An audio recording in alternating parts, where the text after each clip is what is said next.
One of my favourite things about travelling is being able to learn about the history in other countries. Today's video is about King Ludwig II of Bavaria, who is also known as the Swan King or the Mad King. Most of the information I've got today is sourced from my travel diary that I kept while I was travelling. So if I offend any Bavarian with this account, you can blame the tour guides, okay? That's where I got my information from. King Ludwig II was born in the Bavarian state of Germany in 1845. His father passed away in 1864, and so at the young age of 18 he was sworn in as King of Bavaria. His childhood was quite isolated and unnurtured. From his isolated childhood, Ludwig grew up with a number of eccentricities which contributed to his adulthood later on. What he's probably most famous for is his obsession with castles. At the time of his death, he had 3 projects on the go, the most famous one being Schloss Neuschwanstein. I went to this castle. It was absolutely beautiful. I also went and saw his childhood home, which was Schloss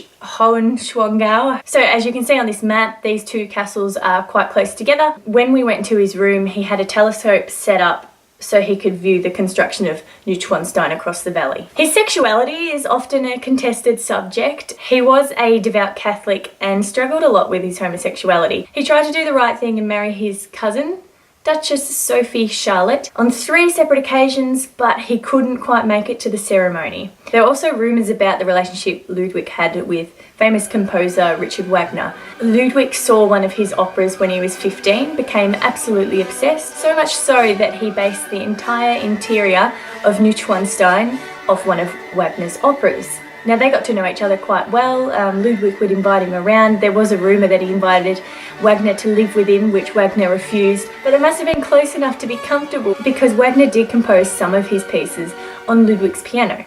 Although the castle projects provided quite a bit of work, Ludwig's political advisors were finding faults in his rule. From 1885, the government threatened to seize his property. When he refused, they declared him insane. A few days later, Ludwig was found dead alongside his psychiatrist that declared him insane. He was found face down in Lake Sternberg in about 2 feet of water. Now, there were a number of theories surrounding his death. Some include suicide, which would have to be a double suicide. Some include drowning, when Ludwig was actually a well-practiced swimmer. But I think the most plausible one is that his political advisors assassinated him. He once said, "I want to remain an eternal mystery to myself and to the world." For the most part, he did.